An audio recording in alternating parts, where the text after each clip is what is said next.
الرحیم الحمد للہ رب العالمین والصلاة والسلام علی اشرف الانبیاء وسید المرسلین وعلی آلہ وصحبہ اجمعین ومن تبعهم بإحسان فی کل زمان ومکان الی یوم الدین اما بعد۔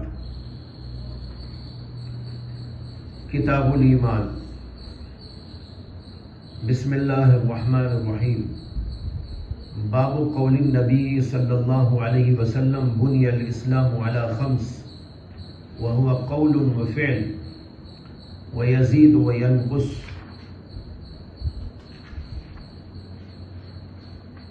یہاں سے کتاب الایمان کا آغاز ہو رہا ہے۔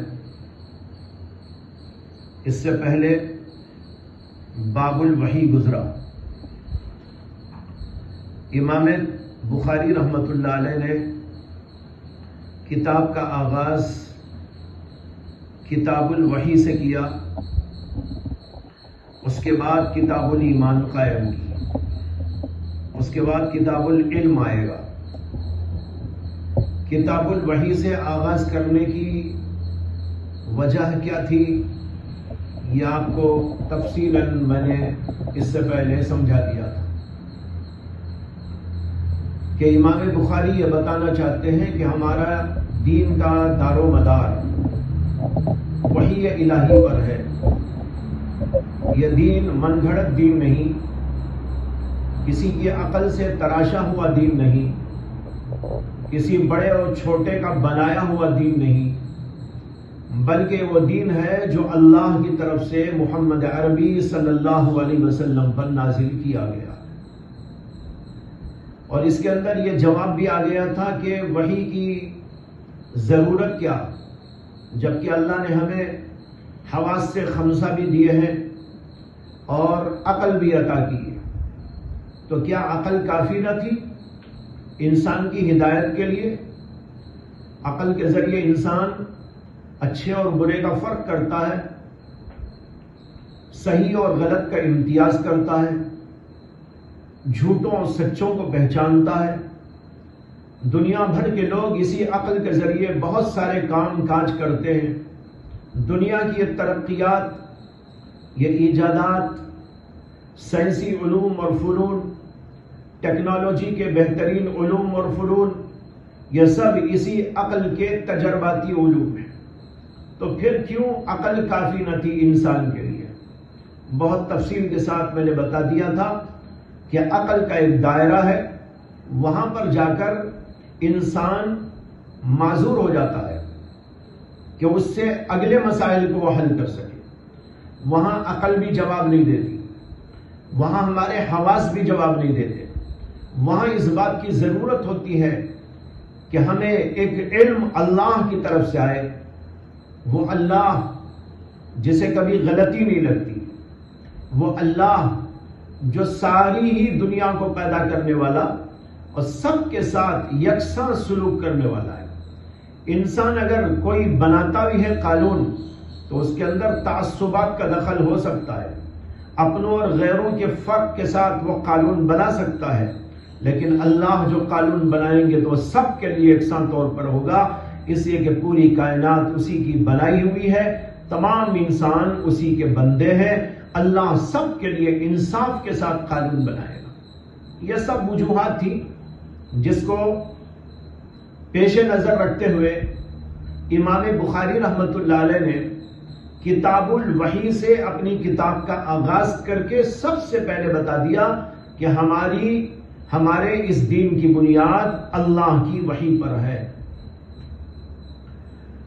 یہ ثابت کرنے کے بعد اور یہ بھی ثابت کرنے کے بعد کہ محمد عربی صلی اللہ علیہ وسلم اللہ کے رسول ہیں، دلائل آپ کے سامنے آ گئے تھے۔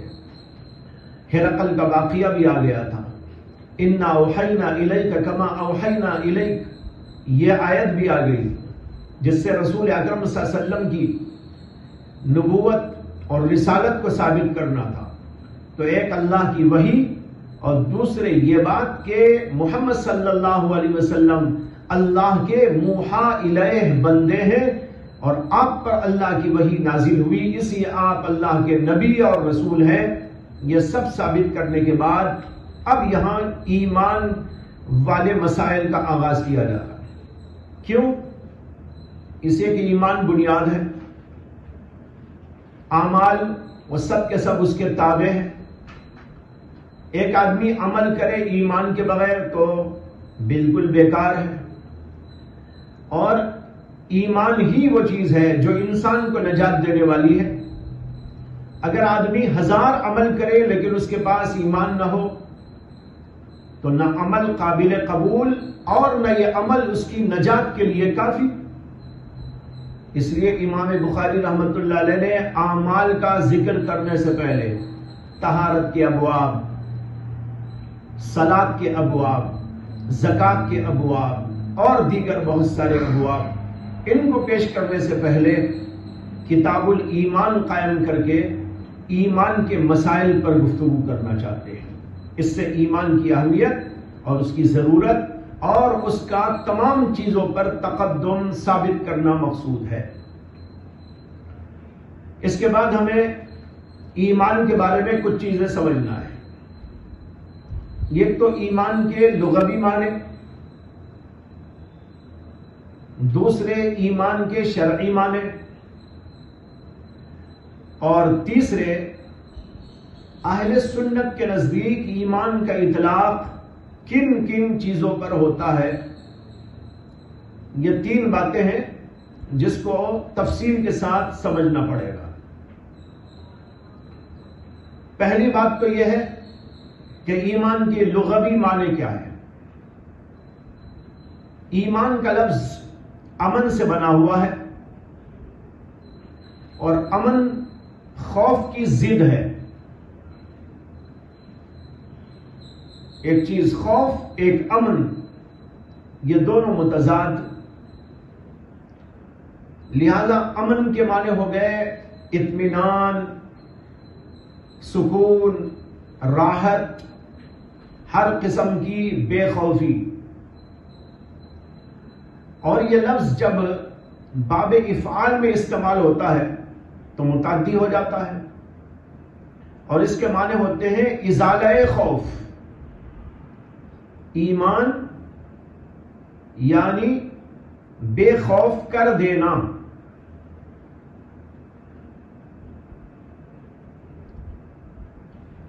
ایمان کے معنی میں جو بیان کیا جاتا ہے کہ ایمان کے معنی تصدیق کے ہیں، اس کی وجہ یہ ہے کہ جو آدمی کسی کی تصدیق کرتا ہے تو وہ اس آدمی کو اپنی تکذیب سے مامون اور بے خوف کر دیتا ہے۔ ایک آدمی کے بارے میں کہتا بھائی میں اسے سچا مانتا ہوں، تو کہتا مطلب یہ ہوا کہ میں تکذیب نہیں کروں گا آپ کی، تو دیکھو تکذیب سے اس کو بے خوف کر دیا۔ اسی لیے یہ تصدیق کے معنی میں استعمال کیا جاتا ہے۔ حدیث میں آتا ہے کہ نبی اکرم صلی اللہ علیہ وسلم نے فرمایا المؤمن من امنہ الناس علی دمائہم و اموالہم۔ مومن وہ ہے جو لوگوں کو ان کے جان اور مال کے اعتبار سے بے خوف کر دیتا ہے، مامون کر دیتا ہے۔ اس سے یہ بھی معلوم ہوا کہ ایمان والا کسی کو تکلیف نہیں دیتا، وہ تو لوگوں کو اپنے سے بے خوف کر دیتا ہے کہ بھئی میرے سے ڈرنے کی ضرورت نہیں، میں تو مومن ہوں۔ آج جو لوگ یہ بات اڑاتے رہتے ہیں کہ مسلمان قتل کرتے ہیں، غارت گری کرتے ہیں، لوگوں کو مار دیتے ہیں، اور جو بھی کافر ملے اسے ختم کر دیتے ہیں یا ختم کرنے کی کوشش کرتے ہیں، ان کو یہ حدیث سنانے کی ضرورت ہے۔ اللہ کے نبی علیہ السلام بتا رہے کہ مومن تو وہ ہوتا ہے جس سے لوگ بے خوف زندگی کرتے ہیں، جان کے اعتبار سے بھی، مال کے اعتبار سے بھی۔ ان کو اطمینان ہو جاتا ہے کہ مومن کوئی تکلیف نہیں دیتا، مومن کسی کو پریشان نہیں کرتا۔ قتل کرنا، غارت گری کرنا اور کسی کو نقصان دے دینا، اس کے جان یا مال کے اعتبار سے اسے نقصان پہنچا دینا، یہ تو بہت دور کی بات ہے، وہ تو چھوٹی سے چھوٹی بات میں بھی کسی کو تکلیف نہیں دیتا۔ تو بہرحال بتانا یہ ہے کہ یہ ایمان کے معنی آتے ہیں لغوی اعتبار سے۔ یہاں پر ایک دوسری بہت اہم بحث آپ کو یہ سمجھنا ہے کہ ایمان کے اس لفظ کے استعمالات کیا ہیں۔ لفظ ایمان عربی زبان میں کئی طرح استعمال ہوتا ہے۔ نمبر ایک، کبھی یہ استعمال ہوتا ہے ایک مفعول کے ساتھ،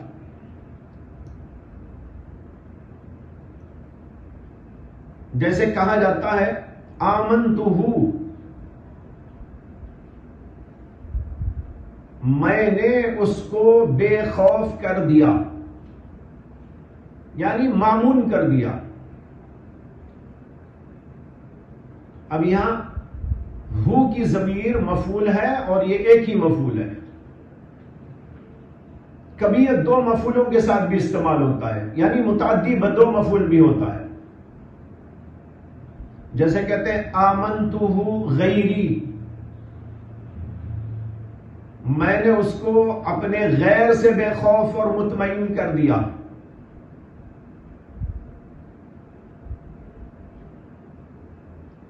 اب یہاں ہو اور غیری یہ دونوں مفعول ہیں، یہ مفعول دو استعمال ہو رہے ہیں۔ دوسرا استعمال، جب لفظ ایمان باب افعال سے استعمال ہوتا ہے تو جیسے بتایا کہ اس کے معنی ہوتے ہیں ازالہ خوف، اور دو مفعولوں کی جانب بھی یہ متعدی ہوتا ہے۔ تو کبھی یہ دو مفعولوں کی طرف متعدی ہوتا ہے بغیر حرف جر کے واسطے کے، اور کبھی اس کے اوپر من حرف جر بھی داخل ہو جاتا ہے، یعنی اس کے دوسرے مفعول پر من داخل ہو جاتا ہے۔ جیسے قرآن میں آیا، اللہ تعالیٰ نے کہا وَآمَنَهُم مِّن خَوْفٍ، آمنہم، ہم مفعول اول ہے، خوف مفعول ثانی ہے، لیکن اس مفعول ثانی کو حرف جر کے واسطے سے استعمال کیا گیا ہے، یہ دوسرا استعمال۔ تیسرا استعمال یہ ہے کہ ایمان کبھی با کے صلے کے ساتھ استعمال کیا جاتا ہے۔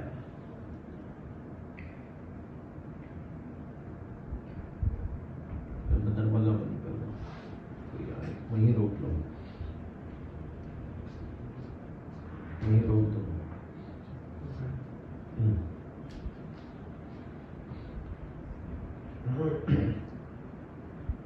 تیسرا طریقہ یہ ہے کہ با صلے میں لائی جاتی ہے، اور اس وقت اس کے معنی ہوتے ہیں تصدیق۔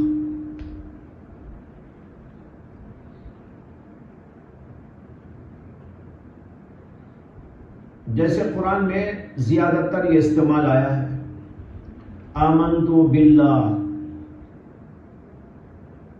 آمنو باللہ، بالکتابی وبرسولہ وغیرہ وغیرہ۔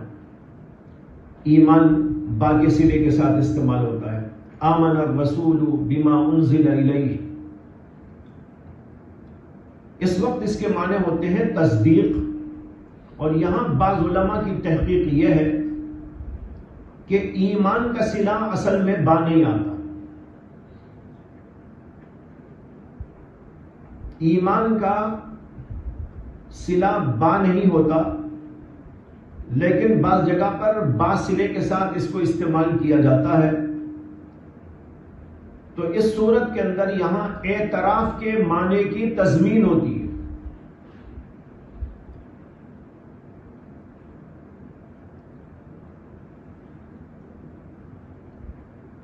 یعنی آمنت باللہ کے معنی ہوتے ہیں میں ایمان لایا اعتراف کرتے ہوئے اللہ کا، اور اعتراف کا صلہ با آتا ہے، تو لہذا جو اعتراف کا صلہ ہے وہ صلہ یہاں پر استعمال کیا گیا۔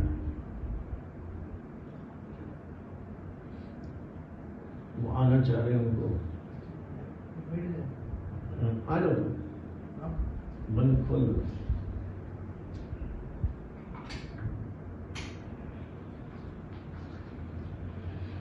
یہ بعض حضرات کی تحقیق ہے، لیکن کچھ اور لوگوں کا کہنا یہ ہے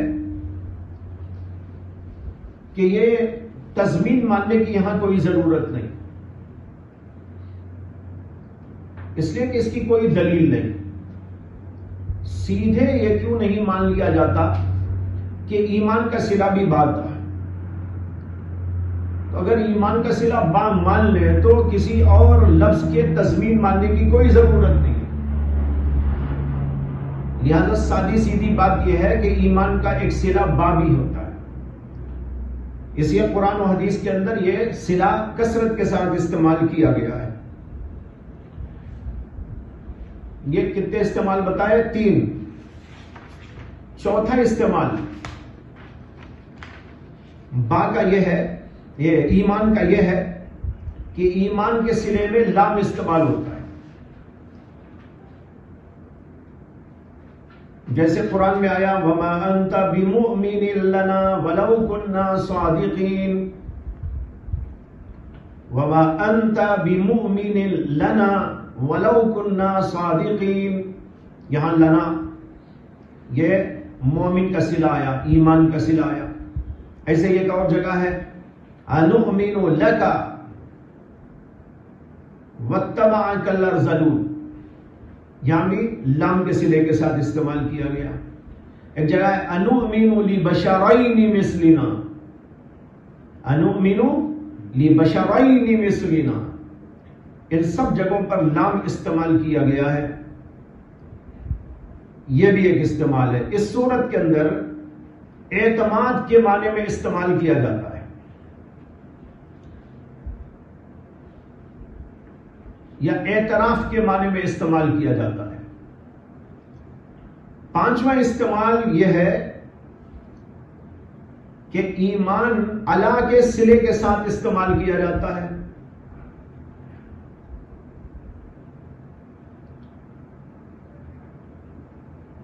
آمنتو علیہ، اللہ کے صلے کے ساتھ۔ حدیث بخاری میں ہے کہ نبی اکرم صلی اللہ علیہ وسلم نے ارشاد فرمایا ما من الانبیاء نبی الا اعطی ما مثلہ، اس کے بعد ہے آمن علیہ البشر، اس میں آمنا علیہ جو لفظ آیا ہے اس سے معلوم ہو رہا ہے کہ ایمان کا صلہ علی بھی استعمال کیا جاتا ہے۔ اس حدیث کا مطلب یہ ہے کہ ہر نبی کو ایسے معجزات دیے جاتے ہیں کہ ان کے اوپر لوگوں کو اعتماد کرنا پڑتا ہے۔ اس میں آمن علیہ البشر لفظ آیا ہے۔ حضرت علامہ انور شاہ کشمیری رحمت اللہ علیہ نے اس صلے کے سلسلے میں تحقیق کرتے ہوئے یہ بتایا ہے کہ مجھے اللہ کے صلے کے ساتھ ایمان کا لفظ صرف اسی ایک حدیث میں ملا، کسی اور جگہ یہ لفظ اللہ کے صلے کے ساتھ مجھ کو نہیں ملا۔ لیکن مجھے بہت تعجب ہوا جب میں نے یہ علامہ انور شاہ کشمیری کی بات پڑھی۔ تعجب اس لیے ہوا کہ یہ استعمال تو خود قرآن میں موجود ہے۔ حضرت کہہ رہے ہیں کہ مجھے ایک حدیث کے سوا کوئی اور اس سلسلے میں استعمال نہیں ملا۔ دیکھیے قرآن کریم کے اندر حضرت یعقوب علیہ السلام کے جملہ موجود ہے، هل آمنكم علیہ الا کما امنتکم علی اخیہ، یاد ہے؟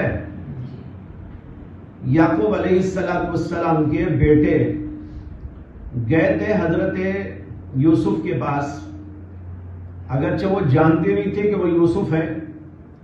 جب یوسف علیہ السلام وزیر خزانہ تھے مصر کے، تو ریشن لینے کے لیے وہاں پر گئے تھے، اور پھر جب حضرت یوسف سے ملاقات ہوئی تو وہ تو پہچان لیے، یہ نہیں پہچان سکے، اس لیے کہ آخر پہچانتے بھی کیسا؟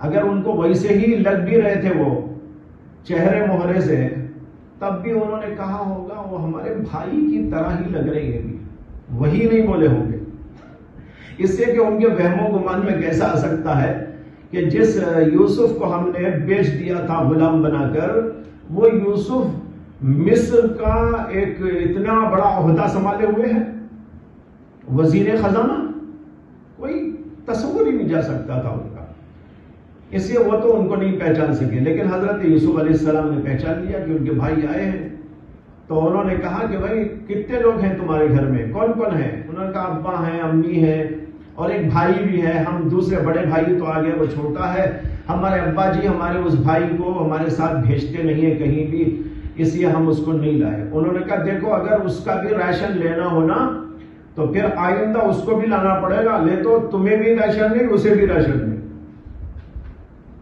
اب یہ لوگ واپس آئے، واپس آنے کے بعد یعقوب علیہ السلام سے کہا کہ جو ہے ایسی ایسی بات ہوئی، اور انہوں نے کہا کہ جو ہے بنیامین کو بھی آپ ہمارے ساتھ آگے بھیجیں گے، اگر آپ نے بنیامین کو نہیں بھیجا تو پھر راشن بند ہو جائے گا۔ تو اس پر انہوں نے یہ جملہ کہا تھا هَلْ آمَنُكُمْ عَلَيْهِ إِلَّا كَمَا أَمِنْتُكُمْ عَلَىٰ أَخِيهِ مِنْ قَبْلِ، جیسے اس کے بھائی یوسف پر اطمینان کر کے تمہارے اوپر اطمینان کر کے بھیجا تھا، کیا اس کو بھی بھیج دوں؟ کیا اطمینان کے بارے میں؟ تو بہرحال آمانوکم علیہ، اللہ کے صلے کے ساتھ ایمان یہاں پر استعمال کیا گیا ہے، قرآن میں موجود ہے، لیکن علامہ کی نظر شاید اس وقت وہاں نہیں گئی، اسی حضرت نے فرمایا۔ یہ چند استعمالات ہیں، یہ لغوی تحقیق ہے جو آپ کے سامنے اب تک پیش کی گئی ایمان کی، کہ ایمان کے لغوی معنی کیا آتے ہیں، اور پھر یہ کہ ایمان کا استعمال کن کن صلوں کے ساتھ اور بغیر صلے کے کس کس طرح استعمال ہوتا ہے، یہ تفصیل آپ کے سامنے آ گئی۔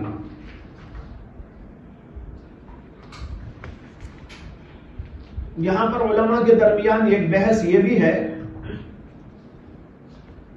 کہ ایمان کے معنی تصدیق کے اصل ہیں یا یہ کہ ازالہ خوف کے اصل ہیں۔ علامہ زمخشری رحمت اللہ علیہ سے دونوں قول منقول ہیں، وہ کہتے ہیں کہ دونوں معنی اصل ہیں، ازالہ خوف بھی اور تصدیق بھی۔ گویا ان کے نزدیک ایمان کا لفظ ان دونوں معنوں میں مشترک ہے، کبھی تصدیق کے معنی میں استعمال ہو جاتا ہے تو کبھی ازالہ خوف کے معنی میں استعمال ہو جاتا ہے، اور بعض لوگوں نے کہا کہ ان میں سے ایک اصل ہے اور دوسرا مجازی ہے۔ یہ حضرات کہتے ہیں کہ ازالہ خوف اس کا اصل معنی ہے، لیکن چونکہ تصدیق میں بھی ایک قسم کا ازالہ خوف ہے، اس لیے مجازن تصدیق کا معنی بھی اس میں مستعمل ہے۔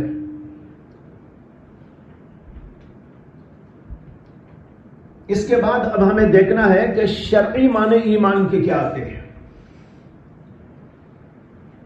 ایمان کے شرعی معنی علماء نے بیان کیے ہیں، وہ تصدیق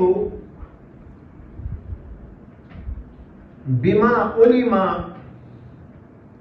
مجیء النبی صلی اللہ علیہ وسلم ضرورتا تفصیلا فیما علم تفصیلا و اجمالا فیما علم اجمالا۔ الایمان والتصدیق بما علم مجیء النبی صلی اللہ علیہ وسلم ضرورتا تفصیلا فیما علم تفصیلا و اجمالا فیما علم اجمالا۔ مطلب اس جملے کا یہ ہے کہ رسول اکرم صلی اللہ علیہ وسلم جو چیزیں دین کی لے کر آئے اور بداہتاً ضرورتاً ان کا ثبوت موجود ہے، ایسی تمام چیزوں کے ماننے اور ان چیزوں کے تصدیق کرنے کا نام ایمان ہے۔ وہ تصدیق بما علم مجیء النبی صلی اللہ علیہ وسلم بھی ضرورتاً، اللہ کے نبی جو چیزیں لے کر آئے، ضرورتاً کے لفظ کی تحقیق آگے آئے گی، بتاؤں گا۔ ضرورتاً مانے بداہتاً، ضروری طور پر ایسی تمام چیزوں کو ماننا، اور جن چیزوں کا علم اللہ کے نبی تفصیلاً لے کر آئے ان کو تفصیلاً ماننا، اور جن چیزوں کا علم ہمیں اجمالاً دیا گیا ان کو اجمالاً ماننا۔ نبی اکرم صلی اللہ علیہ وسلم جو بھی دین کا پیغام لے کر آئے، دین کی تفصیلات لے کر آئے، دین کے احکامات لے کر آئے، ان کو ماننے کا نام ہے دراصل ایمان۔ لیکن اس میں دو قسمیں ہیں، ایک تفصیلی ہے، ایک اجمالی ہے۔ بعض چیزیں تفصیلاً آئی ہیں، بعض چیزیں اجمالاً آئی، تو جو تفصیلاً آئی ان کو تفصیلاً ماننا چاہیے، اور جو چیزیں اجمالاً بیان کی گئی ان کو اجمالاً ماننا چاہیے۔ اس کی مثال ایسی ہے جیسے کہ حدیث سے بات ثابت ہے، قرآن سے بھی بات ثابت ہے کہ پیغمبر آئے بہت سارے، لیکن کتنے پیغمبر آئے واضح نہیں ہے۔ اتنا معلوم ہے کہ پیغمبر آئے، اور یہ بھی معلوم ہے کہ اللہ نے ہر علاقے میں پیغمبر بھیجے، ہر قوم میں اللہ نے پیغمبر بھیجے۔ یہ اجمالاً ماننا ضروری ہے۔ اب اس میں یہ تفصیل نہیں ہے کہ کون کون پیغمبر کہاں آئے، انڈیا میں کون آئے، امریکہ میں کون آئے، لندن میں کون آئے، جرمنی میں کون آئے، فرانس میں کون آئے، یہ تفصیل نہیں معلوم ہے۔ اجمالاً اتنا معلوم ہے کہ اللہ نے ہر علاقے میں پیغمبروں کو بھیجا اور ہر دور کے اندر پیغمبروں کو بھیجا۔ یہ اجمالاً اتنی بات ماننا یہ ضروری ہے۔ اگر کوئی اسے نہیں مانتا تو وہ آدمی مومن نہیں ہو سکتا۔ اور جو چیزیں تفصیلاً آئی، جیسے نماز کے احکامات تفصیلاً آئے، روزے کے احکامات تفصیلاً آئے، اور بھی مختلف احکامات ہیں جو تفصیلاً ہمارے سامنے موجود ہیں، ان کو تفصیلاً ماننا پڑے گا۔ جیسے نماز کے بارے میں صرف اتنا مان لینا کافی نہیں، نماز فرض ہے، نماز فرض ہے، 5 وقت کی فرض ہے، اور یہ کہ اس وقت میں یہ فرض ہے، اس وقت میں یہ فرض ہے، اس وقت میں یہ فرض ہے، اس وقت میں یہ فرض ہے، اور اتنی رکعتیں فجر میں ہیں، اتنی رکعتیں ظہر میں، اتنی عصر میں، اور اتنی مغرب میں، اتنی عشاء میں، کیونکہ یہ پوری تفصیل موجود ہے ہمارے سامنے۔ تو جو چیز اجمالاً آئی اسے اجمالاً مانو، اور جو چیز کے تفصیلاً بیان کی گئی اس کو تفصیلاً مانو۔ اس طرح ماننے کا نام دراصل ہے ایمان۔ یہ ہوئی ایمان کی حقیقت، شرعی حقیقت ایمان کی۔ یہاں پر علامہ انور شاہ کشمیری رحمت اللہ علیہ کی ایک بات ذکر کرنا مناسب ہے، جو انہوں نے اس سلسلے میں بحث کرتے ہوئے فرمائی ہے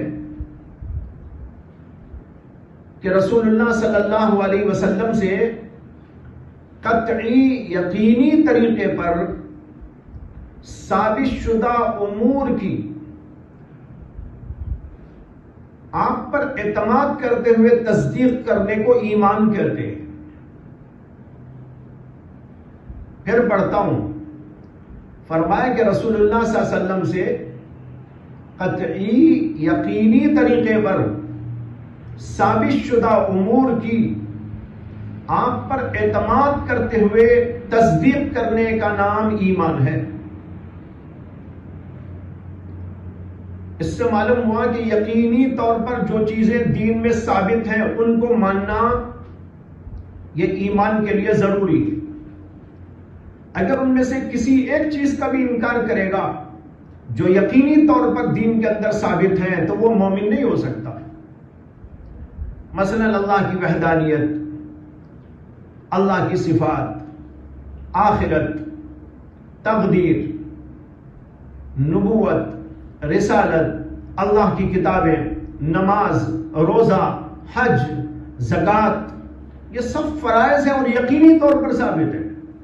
ہاں، جو چیزیں کہ ان کا ثبوت یقینی نہ ہو، ظنی ہو، اس کو ماننا ضروری تو ہے، لیکن اس کا انکار کرے تو آدمی مومن ہی رہتا ہے، کافر نہیں ہوتا۔ اس کی مثال ایسی ہے جیسے کہ قبر کے اندر عذاب، قبر کے اندر ثواب کا مسئلہ۔ عذاب قبر و ثواب قبر یقینی ہے، ثابت ہے، لیکن ایسی پختہ دلیلوں سے ثابت نہیں جیسی پختہ دلیلوں سے وہ باتیں ہیں جن کا بھی میں نے ذکر کیا۔ اس لیے اگر کوئی آدمی عذاب قبر کو نہیں مانتا تو اس کو گمراہ کہیں گے، ضال کہیں گے، لیکن کافر نہیں کہیں گے۔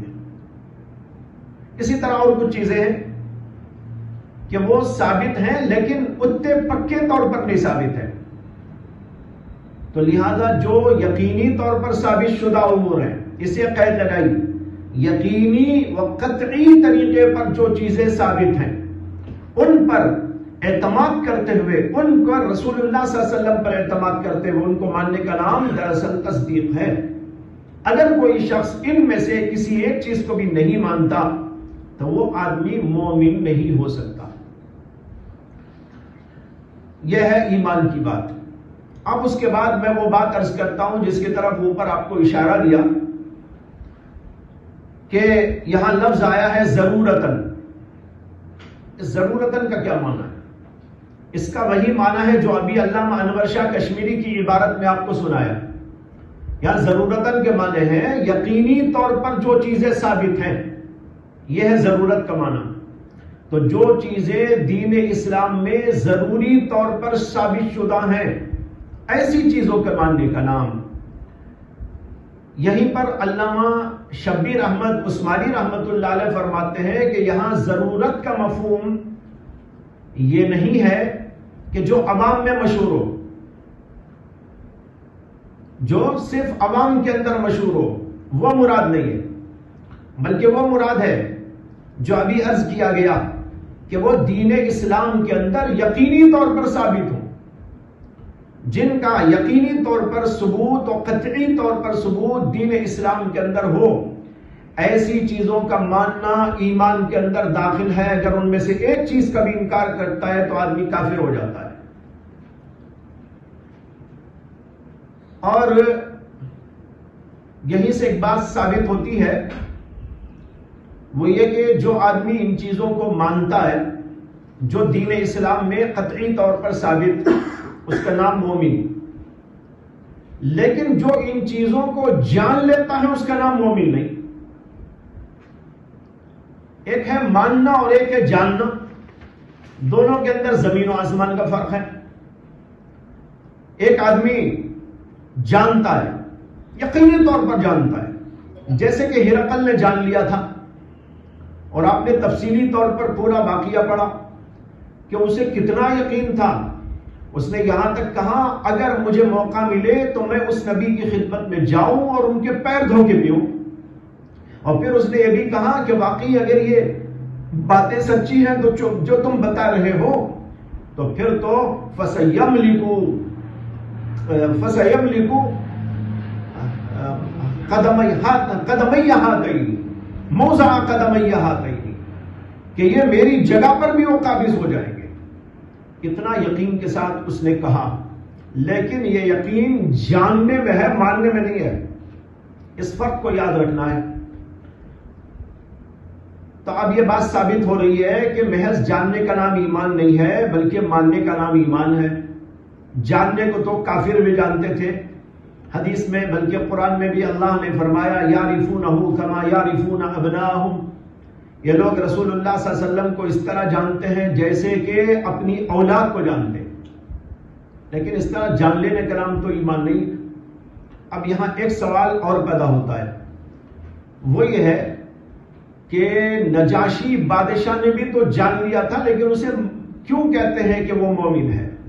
اور اللہ کے نبی علیہ السلام نے ان کی نماز جنازہ بھی پڑھی تھی، اور وہ بھی نماز جنازہ آپ نے پڑھی تھی غائبانہ طور پر، جبکہ سوائے نجاشی کے کسی کی نماز جنازہ غائبانہ اللہ کے نبی نے نہیں پڑھی۔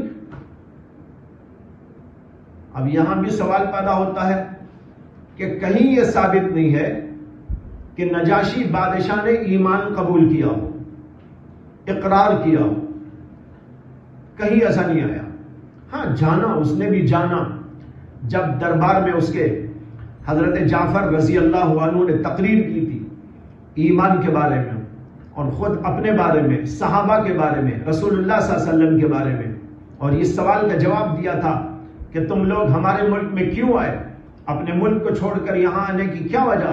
تو انہوں نے بڑی جاندار تقریر کی۔ تو اس نے اس کو سننے کے بعد ان سے پوچھا تھا کہ انہوں نے کوئی کلام بھی پیش کیا ہے؟ تو حضرت جعفر رضی اللہ تعالی عنہ نے سورہ مریم کی تلاوت کر کے سنائی۔ سورہ مریم کی تلاوت میں حضرت عیسیٰ کا ذکر موجود ہے، مریم کا ذکر موجود ہے، حضرت عیسیٰ کی پیدائش کا تذکرہ موجود ہے، اور وہ بھی پیدائش جو معجزانہ طور پر ہوئی تھی اس کا ذکر موجود ہے۔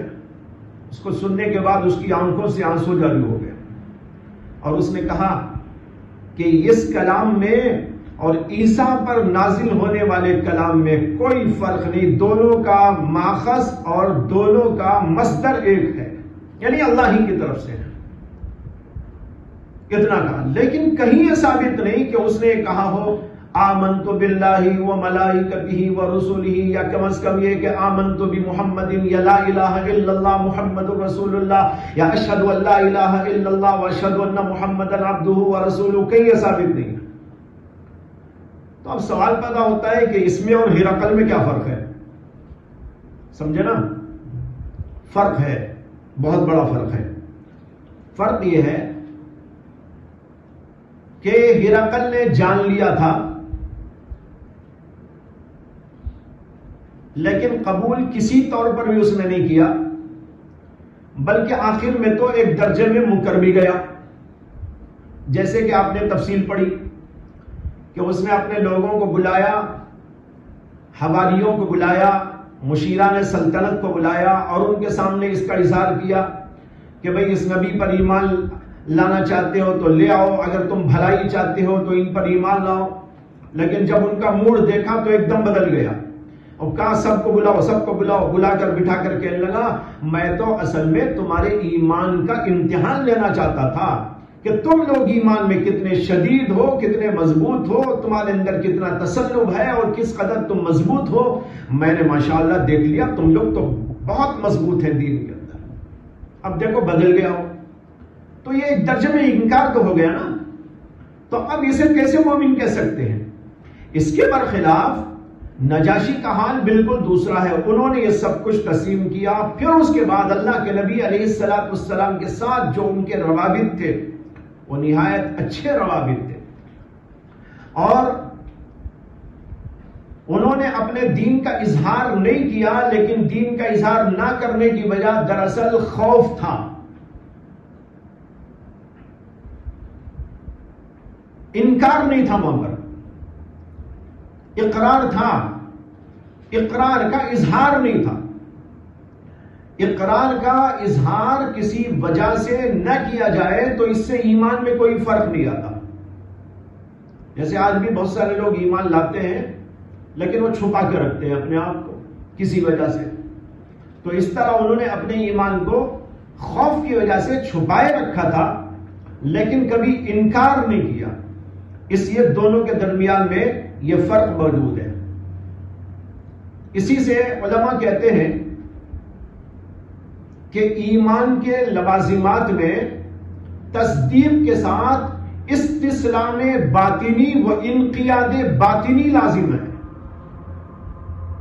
کیا ہے؟ استسلام، استسلام مانے قبول کرنا، جھک جانا، اسی کو انقیاد بھی کہتے ہیں۔ باطنی انقیاد کہ دل کے ساتھ اس کو قبول کر کر دل کے ساتھ میں اس کے سامنے جھکاؤ پیدا ہو گیا۔ یہیں سے معلوم ہو گیا کہ ہرقل کے اندر یہی نہیں تھا۔ ہرقل جان تو رہا تھا لیکن دل سے تسلیم نہیں کیا تھا، تصدیق اس کے پاس موجود نہیں تھی، صرف جانکاری موجود تھی۔ جانکاری کا نام ایمان نہیں ہے بلکہ تصدیق ہے، اور تصدیق کے ساتھ ساتھ استسلام باطنی یعنی دل کے اندر سے یہ جذبہ پیدا ہو جانا کہ ہاں یہ میں مانتا ہوں اور اس کو قبول کرنا ہے، اور قبول کر لے کر جو ہے اس کے مطابق رہنے کی کوشش جو کرتا ہے آدمی، اس کا نام ہے دراصل ایمان۔ اگر یہ موجود نہیں ہے تو اس کے اندر ایمان نہیں ہوتا۔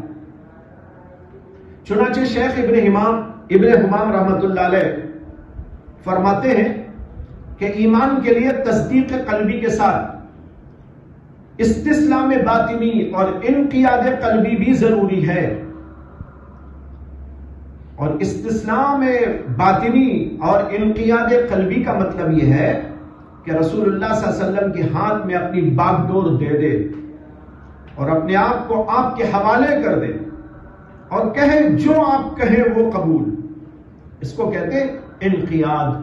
یہ جب تک نہیں ہوگا اس وقت تک کوئی آدمی مومن شمار نہیں کیا جا سکتا. اب اس کے بعد ایک مسئلہ اور ہے اور وہ یہ ہے کہ ایمان کے لیے اقرار باللسان کی حیثیت کیا ہے.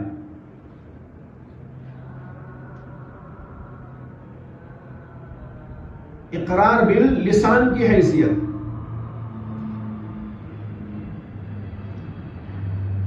علماء نے یہاں پر کئی صورتیں بیان کی. ایک صورت یہ ہے کہ ایک شخص کو تصدیق قلبی حاصل ہے، یعنی دل سے وہ مانتا ہے، لیکن خوف کی وجہ سے یا قدرت نہ ہونے کی وجہ سے یا کسی اور عذر کی بنیاد پر اقرار نہیں کر سکتا یا اقرار نہیں کرتا، تو وہ بالاتفاق مومن ہے. جیسے ابھی میں نے مثال دی آپ کو، نجاشی کی مثال. تصدیق قلبی حاصل تھی، انقیاد باطنی حاصل تھی، لیکن کچھ آزار کی وجہ سے، کچھ مجبوریوں کی وجہ سے وہ اس کا اقرار نہیں کر سکے. یہ صورت وہ ہے جس میں ایمان کا تحقق یقینی طور پر ہو جاتا ہے اور اس میں کسی کا اختلاف نہیں. دوسری شکل یہ ہے کہ کسی آدمی کو تصدیق بالقلب حاصل ہے اور اسے کوئی عذر نہیں ہے اقرار کرنے میں، اور لوگ اس سے مطالبہ بھی کرتے ہیں کہ بھائی اقرار کرو ابن ایمان کا، لیکن وہ اقرار نہیں کرتا. یہ شخص بالاتفاق کافر ہے. اس سے کہ جب وہ بول رہا ہے میں ایمان لایا ہوں، اسے کہا جاتا بول اپنی زبان سے آمنت باللہ، بول لا الہ الا اللہ محمد الرسول اللہ، لیکن مانتا نہیں. اور عذر کچھ نہیں ہے، کوئی خوف نہیں ہے، کوئی ڈر نہیں ہے، کوئی مسئلہ نہیں ہے، زبان صحیح ہے، بول سکتا ہے، لیکن ان ساری چیزوں کے باوجود بھی وہ اقرار کرنے کو تیار نہیں ہوتا. تو مطلب یہ ہے کہ کچھ تو ہے دال میں کالا. کیوں نہیں اقرار کرتا؟ جب بات صاف ہے کر سکتا ہے اور کوئی ڈر نہیں، کوئی خوف نہیں، کوئی مصیبت نہیں، کوئی پریشانی نہیں، تب بھی نہیں مانتا اور اقرار نہیں کرتا، تو یہ آدمی مومن نہیں ہو سکتا. تیسری شکل یہ ہے کہ ایک آدمی دل سے تو مانتا ہے اور اقرار کے لیے اسے کوئی عذر بھی نہیں ہے، لیکن اس سے اقرار کا مطالبہ بھی نہیں کیا گیا ہے. دل سے مانتا ہے اور عذر بھی کچھ نہیں ہے، اقرار کر سکتا ہے، لیکن ایسے حالات ہیں کہ کسی نے اسے کہا ہی نہیں کہ بول بھائی. اس کے بارے میں اختلاف ہے کہ یہ آدمی مومن شمار ہوگا کہ نہیں ہوگا. اس میں بعض علماء تو یہ کہتے ہیں کہ اقرار باللسان کے بغیر کسی کو مومن شمار نہیں کیا جائے گا، لیکن دوسرے علماء کہتے ہیں کہ جب اس سے کوئی مطالبہ نہیں ہے اقرار کرنے کا، وہ اقرار نہیں کیا، تو وہ عند اللہ مومن ہے. اس لیے کہ وہ فیما بینہ و بین اللہ معاملہ ہے. جب وہ اللہ کو مانتا ہے، رسولوں کو مانتا ہے اور کتابوں کو مانتا ہے، تمام چیزوں کو مانتا ہے، انقیاد باطنی اور استسلام باطنی اس کے پاس موجود ہے، تو ایمان ہے. رہا اقرار، تو اقرار کا مطالبہ کرنے کے باوجود بلا کسی عذر کے اقرار نہیں کرتا، تب تو اسے مومن نہیں مانا جائے گا. لیکن جب یہاں مطالبہ ہی نہیں ہے تو وہ عند اللہ مومن ہے. لیکن حقیقت یہ ہے کہ یہ دو جو قول ہیں، ان دونوں قولوں میں کوئی ٹکراؤ نہیں. بظاہر ٹکراؤ ہے کہ ایک جماعت یہ کہتی ہے کہ یہ آدمی مومن نہیں جب تک اقرار نہیں کرے گا، اور دوسری جماعت کہتی ہے کہ یہ مومن ہے حقیقت یہ ہے، آپ غور کریں گے تو سمجھ میں آئے گا کہ ان دونوں کے اندر صرف لفظی فرق ہے، لفظی اختلاف ہے، حقیقی کوئی اختلاف نہیں۔ جو لوگ یہ کہتے ہیں کہ اس آدمی کو ہم مومن نہیں مان سکتے، ان کا مطلب یہ ہے کہ دنیاوی احکام کے اعتبار سے مومن نہیں مان سکتے۔ اس سے کہ جب ایک آدمی بول ہی نہیں رہا کہ میں مومن ہوں، میں مانتا ہوں، تو ہم اس کے ساتھ مومنوں جیسا رویہ کیسا برتیں گے؟ مثلا اس کا مسجد میں آنا، مسجد سے جانا، یا وہ مر جائے تو اس کے لیے نماز جنازہ، اس کی تدفین و تکفین اور وغیرہ کے مسائل۔ اب یہ جو دنیاوی احکامات ہیں، دنیاوی احکامات کے لحاظ سے ظاہر ہے کہ جب تک وہ اقرار نہیں کرے گا ہم مومن نہیں مان سکتے، اور مومنانہ سلوک اس کے ساتھ میں نہیں کر سکتے۔ اس لیے جو علماء یہ کہتے ہیں کہ اقرار کے بغیر مومن نہیں، اس کا مطلب یہ ہے کہ وہ دنیاوی احکام کے اعتبار سے مومن نہیں ہو سکتا، اسے کہ ہمیں معلوم ہی نہیں ہے تو ہم کیسے اس کے ساتھ مومنانہ انداز اختیار کریں۔ اور جو علماء یہ کہتے ہیں کہ وہ مومن ہے، ان کا مطلب یہ ہے کہ وہ مومن عند اللہ ہے۔ تو دونوں باتیں صحیح ہیں، ان کا انکار مومن فی دنیا ہونے کا ہے، اور ان کا کہنا مومن عند اللہ ہونے کا ہے، تو دونوں میں کوئی تضاد نہیں ہے۔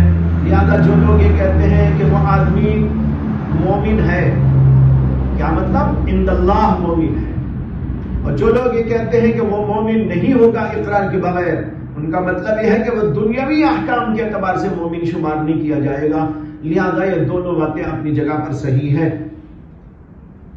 چنانچہ جمہور متکلمین نے یہ بات لکھی ہے کہ یہ آدمی بغیر اقرار کے مومن نہیں ہو سکتا۔ کیا مطلب؟ اجرائے احکام دنیاویہ کے اعتبار سے وہ مومن نہیں ہو سکتا، باقی عند اللہ وہ مومن ہے، اس لیے کہ اس کو جب کوئی پوچھا ہی نہیں کہ بھئی اقرار کر، تو وہ اقرار نہیں کیا تو اس کا کیا ہے اس کے اندر قصور، اس لیے وہ آدمی مومن شمار کیا جائے گا۔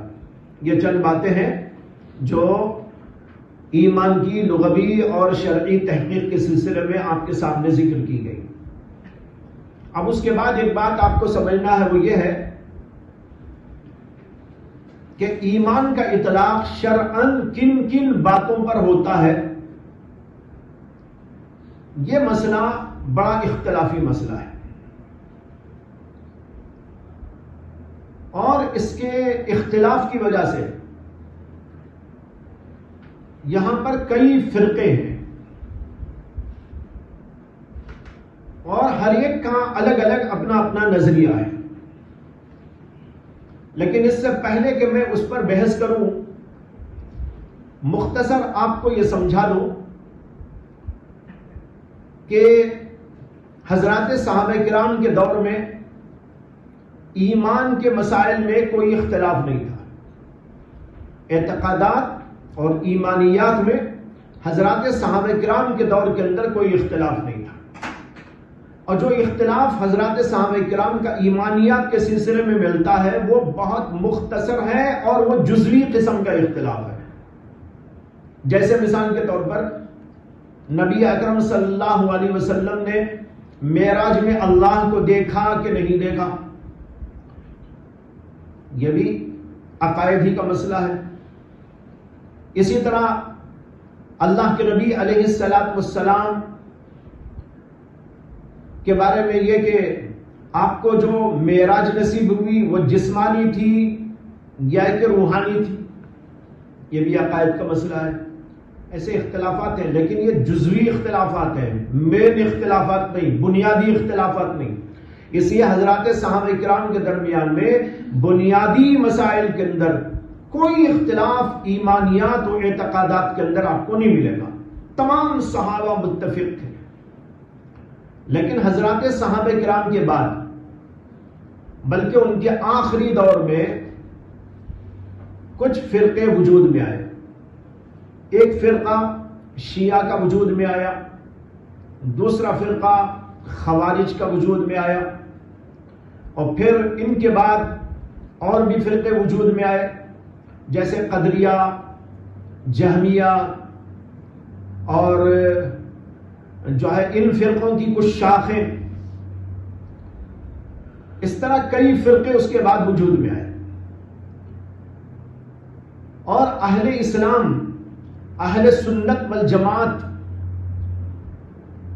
ان کے اندر بھی کچھ مسائل کے اندر جزوی طور پر اختلافات پیدا ہوئے، لیکن حضرات صحابہ کرام کے نقش قدم پر اہل سنت والجماعت بعد میں ہمیشہ قائم رہے اور آج تک قائم ہے، اور ان کے اندر بنیادی طور پر کوئی اختلاف نہیں۔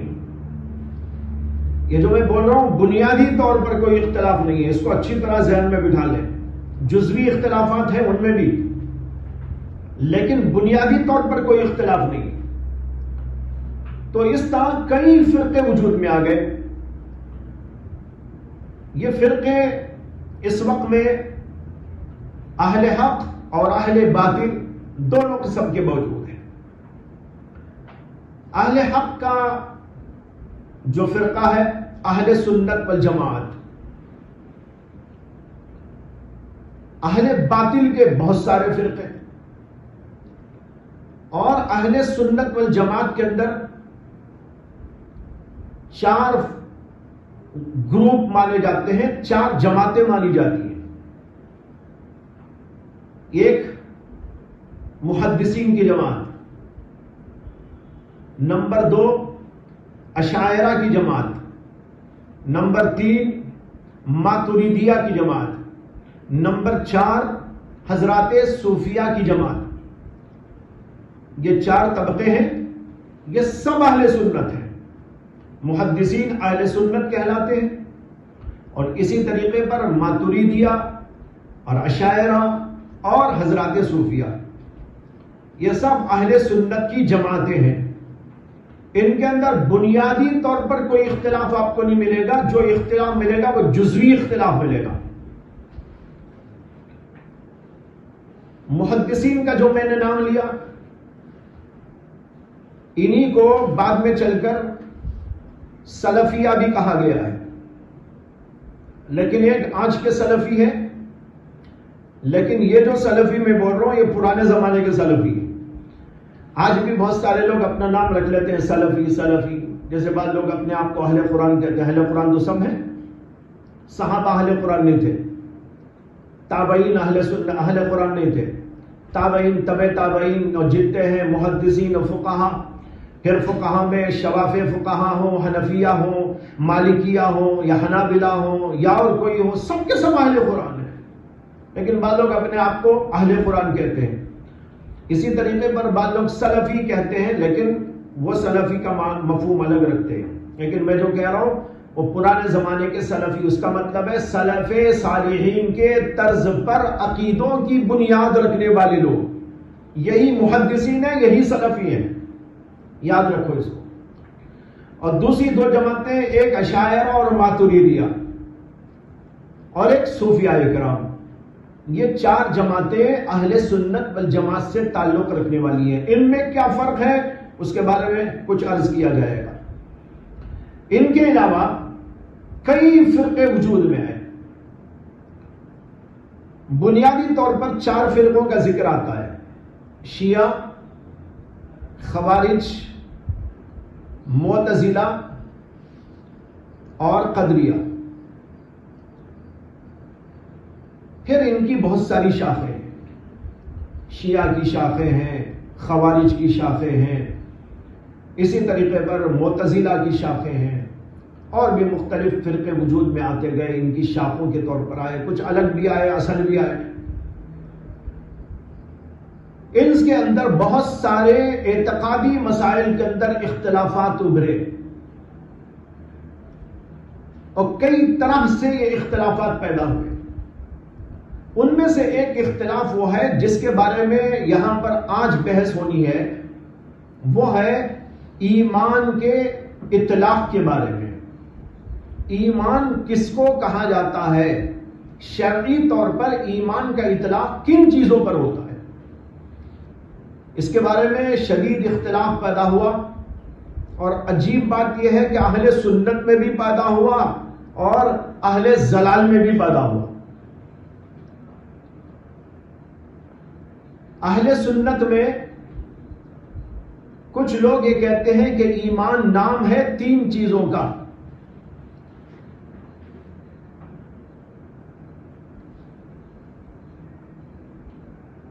وہ 3 چیزیں کیا؟ تصدیق بالجنان، عمل بالارکان، اقرار باللسان. یہ 3 چیزیں مل کر اس کا نام ہے ایمان.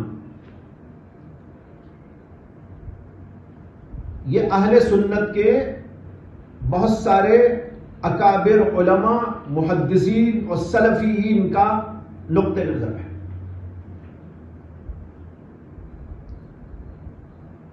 بلکہ یوں کہیے کہ جمہور محدثین کا، امام بخاری کا، امام شافعی کا، امام احمد بن حنبل کا، امام مالک کا، وغیرہ وغیرہ، نام کہاں تک لیں، سب کے سب اس بات کے قائل ہیں کہ ان 3 چیزوں سے مل کر ایمان بنتا ہے. دوسرا نقطہ نظر اہل سنت میں یہ ہے کہ ایمان نام ہے فقط تصدیق کا،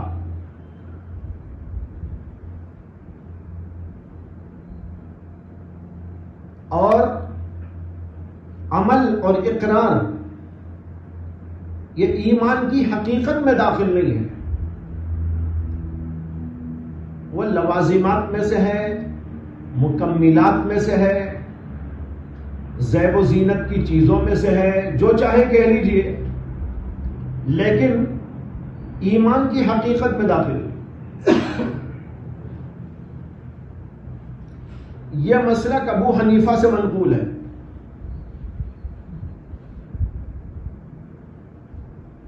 اور ابو حنیفہ رحمت اللہ علیہ اہل سنت میں داخل ہے. ایک طرف جمہور محدثین، ایک طرف امام ابو حنیفہ. مسئلہ کٹھن. اچھا، اب آئیے اہل بدعت میں. اہل بدعت میں سے ایک طبقہ ہے معتزلہ کا، خوارج کا. یہ دونوں کہتے ہیں کہ ایمان نام ہے 3 چیزوں کا. وہی 3 چیزیں جو اوپر آپ نے سن لی: تصدیق بالجنان، عمل بالارکان، اقرار باللسان. اور ایک فرقہ ہے، اس کا نام ہے مرجیہ.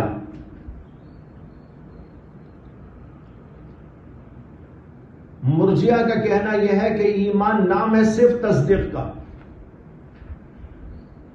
میں جس ترتیب سے بول رہا ہوں وہ ذہن میں رہے گا تو سمجھنے میں آسانی ہوگی، ورنہ تو آپ کتابوں میں پڑھیں گے تو الجھی ہوئی بحثیں ملیں گی آپ کو. میں ساری بحثوں کا خلاصہ، اس کا لب لباب وہ بھی ترتیب سے بیان کر رہا ہوں سمجھنے میں آسانی کے لیے، ورنہ تو یہ مسئلہ بڑا گھمبیر ہے.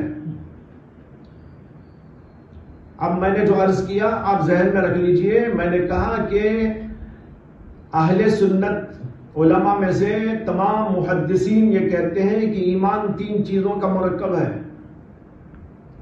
وہی بات بدعتی فرقوں میں سے معتزلہ اور خوارج کہہ رہے ہیں. میں نے کہا اہل سنت میں سے ابو حنیفہ اور ان کے ساتھ کچھ اور لوگ ہیں جو یہ کہتے ہیں، اور انہی کے اندر ماتوریدی اور اسی طریقے پر اشاعرہ سب ہیں ابو حنیفہ کے ساتھ. یہ سب کے سب یہ کہتے ہیں کہ ایمان نفس سے تصدیق کا نام ہے، اس کے اندر عمل داخل نہیں، اس کے اندر اقرار باللسان داخل نہیں. اور بعینی ہی یہی بات ایک وہ فرقہ بھی کہتا ہے جو گمراہ فرقہ ہے، مرجیہ. تو محدثین کے ساتھ خوارج اور معتزلہ ادھر شامل ہیں، اور ابو حنیفہ کے ساتھ یہاں مرجیہ شامل ہیں. اب دیکھیے طرفہ تماشا کہ امام اعظم ابو حنیفہ رحمت اللہ علیہ کے بارے میں امام بخاری رحمت اللہ علیہ اپنی کتاب التاریخ الکبیر کے اندر صرف اس بنیاد پر کہ ابو حنیفہ وہی بات کہہ رہے ہیں اس میں جو مرجیہ فرقہ کہتا ہے. اس بنیاد پر امام اعظم ابو حنیفہ رحمۃ اللہ علیہ کو امام بخاری نے مرجین لکھ دیا. التاریخ الکبیر میں وہ لکھتے ہیں نعمان بن ثابت ابو حنیفہ الکوفی کان مرجیہ. سمجھ میں آ رہا ہے؟ لیکن اگر کوئی الٹ کے یہ کہہ دے الامام البخاری محمد بن اسماعیل کان معتزلیہ وکان خارجیہ. ارے کیسا بول رہے ہیں؟ ارے دیکھو جو بات معتزلہ اور خوارج کہہ رہے ہیں وہی بات ابو امام بخاری بھی کہہ رہے ہیں. تو یہ بات درست ہو سکتی ہے؟ کبھی درست نہیں ہو سکتی. ہم اسے درست نہیں مانتے. لیکن عجیب بات ہے کہ اس بنیاد پر کہ امام ابو حنیفہ نے وہ بات کہی جو مرجیہ کہتے ہیں تو انہوں نے ان کو مرجیہ لکھ دیا. میں اس کے بارے میں تفصیل عرض کروں گا بعد میں. یہاں مسالک سمجھ میں آ گئے؟ اچھا معتزلہ اور خوارج میں تھوڑا سا پھر اختلاف ہے ان میں آپس میں. وہ کہتے ہیں کہ ان میں سے اگر کوئی ایک چیز نہ رہی عمل میں کوتاہی آئی تو خوارج یہ کہتے ہیں کہ وہ آدمی کافر ہو جائے گا. اسے کہ تین چیزوں کے مرکب کا نام ہے نا ایمان. عمل بھی اس میں داخل ہے لہذا عمل میں کوتاہی کرے گا مثلا کوئی نماز نہیں پڑھے گا کافر ہو جائے گا. جھوٹ بولے گا کافر ہو جائے گا. چوری کرے گا کافر ہو جائے گا. یا شراب پیے گا کافر ہو جائے گا. اسے کہ عمل میں کوتاہی ہو گئی اور عمل بھی داخل ہے ایمان کے اندر. اور معتزلہ کہتے ہیں کہ کافر نہیں ہوگا البتہ ایمان سے نکل جائے گا. بیچ میں لٹکا رہے گا نہ ادھر کا نہ ادھر کا. لا الہ الا ولا الہ الا. نہ ادھر کا نہ ادھر کا. ایمان سے نکل جائے گا لیکن کافروں میں داخل نہیں ہوگا. یہ ان دونوں کے درمیان میں اختلاف ہے. بھائی یہ ہے مسالک. لیکن مسالک کی جو تشریحات ہیں وہ ابھی باقی ہیں اور جب تشریح کی جائے گی تو آپ کو سمجھ میں آئے گا کہ نہ تو محدثین کا مسلک معتزلین اور خوارج کے مطابق ہے نہ امام اعظم ابو حنیفہ کا مسلک مرجیہ کے مطابق ہے بلکہ ان کے درمیان بڑا فرق ہے. اور حقیقت یہ ہے کہ محدثین کا اور ابو حنیفہ کا مسلک ایک ہے اور معتزلہ اور خوارج اور اسی طرح مرجیہ یہ الگ ہے. یہ آپ کے سامنے حقیقت واضح ہو جائے گی. جبکہ ابھی جو چیزیں پیش کی گئی ہیں اس سے تو آپ کو یوں لگ رہا ہے کہ ابو حنیفہ مرجیہ کے ساتھ کھڑے ہیں یا مرجیہ ابو حنیفہ کے ساتھ میں کھڑے ہیں اور امام بخاری اور محدثین وہ معتزلہ اور خوارج کے ساتھ میں کھڑے ہوئے ہیں اور معتزلہ اور خوارج ان محدثین کے گروپ میں شامل ہو گئے ہیں. بظاہر آپ کو ایسا لگ رہا ہے لیکن جب اس کی تشریح عرض کی جائے گی تو آپ کے سامنے معاملہ بالکل اٹھ جائے گا اور آپ کہیں گے ارے سمجھے تھے کیا نکل آیا کیا واقعہ کیا ہے اور پیش کیا گیا تھا. یہ آپ کے سامنے بات واضح ہو جائے گی. میں اس کو انشاءاللہ کل آپ کے سامنے عرض کروں گا بہت تفصیل کے ساتھ. وآخر دعوانا الحمدللہ رب